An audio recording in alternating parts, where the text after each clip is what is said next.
রাজধানীর নীলক্ষেত এলাকায় রাতভর মুখোমুখি অবস্থানে ঢাকা বিশ্ববিদ্যালয় এবং ঢাকা কলেজ ও অধিভুক্ত ৭ কলেজের শিক্ষার্থীরা থেমে থেমে ধাওয়া পাল্টা ধাওয়া চলছে।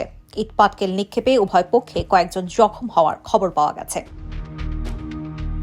পরিস্থিতি নিয়ন্ত্রণে পুলিশ টিয়ারশেল ও সাউন্ড গ্রেনেড ব্যবহার করছে। ৪ প্লাটুন বিজিবিও মোতায়েন করা হয়েছে। তবে রোববার দিবাগত রাত ১টা ১০ পর্যন্ত সংঘাত থামেনি। পুরো এলাকায় উত্তেজনাপূর্ণ পরিস্থিতি বিরাজ করছে। সড়ক ছেড়ে ৭ কলেজের শিক্ষার্থীরা ঢাকা বিশ্ববিদ্যালয় ক্যাম্পাসে গিয়ে জড়ো হলে সেখানে বিশ্ববিদ্যালয়ের ছাত্রদের সঙ্গে ধাওয়া পাল্টা ধাওয়া শুরু হয়। রোববার মধ্যরাতে উভয় পক্ষ মুখোমুখি হলে তাদের মধ্যে ইট পাটকেল ছোড়াছুড়িও হয়। এক পর্যায়ে ঢাকা বিশ্ববিদ্যালয়ের শিক্ষার্থীরা ৭ কলেজের শিক্ষার্থীদের ধাওয়া দিয়ে নিউ মার্কেট ৪ নং গেটের দিকে নিয়ে যায়।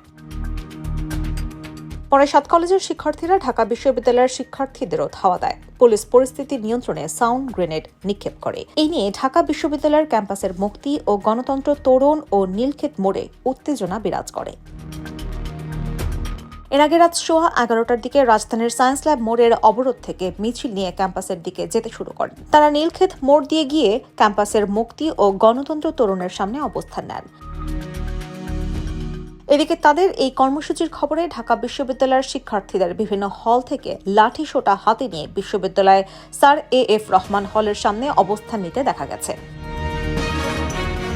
সায়েন্স ল্যাবে আন্দোলনরত ৭ কলেজের শিক্ষার্থীরা ঢাকা বিশ্ববিদ্যালয়ের দিকে যাওয়া শুরু করলে তাদের সঙ্গে যোগ দেন ঢাকা কলেজের বিভিন্ন হল থেকে আসা শিক্ষার্থীরা। তারা ঢাকা বিশ্ববিদ্যালয়ের উপাচার্য অধ্যাপক মামুন আহমেদের বাসভবনের অভিমুখে রওনা হওয়ার ঘোষণা দেন। মিছিল সহকারে ক্যাম্পাসের দিকে যাওয়ার সময় তাদের হাতে লাঠি সোটা দেখা গেছে। তাদের দাবি, অধ্যাপক ডক্টর মামুন আহমেদকে তার বক্তব্যের জন্য শিক্ষার্থীদের কাছে ক্ষমা চাইতে হবে। রাতে এক ভিডিও বার্তায় ক্ষমাও চান তিনি। তারপরেও চলে সংঘর্ষ।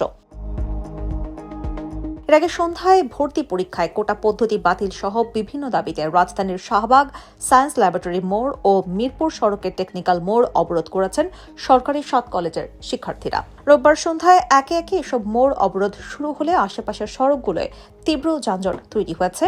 ভোগান্তিতে পড়েছেন মানুষ, বিশেষ করে অফিস ফেরত চাকরিজীবীরা। ৭ কলেজকে বিশ্ববিদ্যালয়ের রূপান্তর আন্দোলনের ফোকাল পার্সন ও ঢাকা কলেজের শিক্ষার্থী আব্দুর রহমান বলেন, ৭ কলেজকে স্বতন্ত্র প্রাতিষ্ঠানিক রূপ দেওয়ার প্রস্তুতি চলছে। ভর্তি সংক্রান্ত কিছু দাবি দাওয়া নিয়ে গত ৫ জানুয়ারি একটি স্মারকলিপি দিয়ে গিয়েছিলেন ৭ কলেজের শিক্ষার্থীরা। শিক্ষার্থীদের দাবির বিষয়ে সোমবার কলেজগুলোর অধ্যক্ষদের সঙ্গে সভা আহ্বান করা হয়েছে। সভায় অধ্যক্ষ ও অংশীজনদের সঙ্গে আলোচনা করে এই বিষয়ে সিদ্ধান্ত নেওয়া হবে।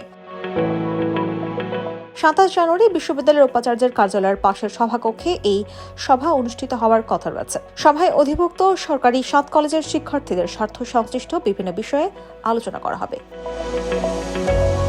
IBTV USA news desk.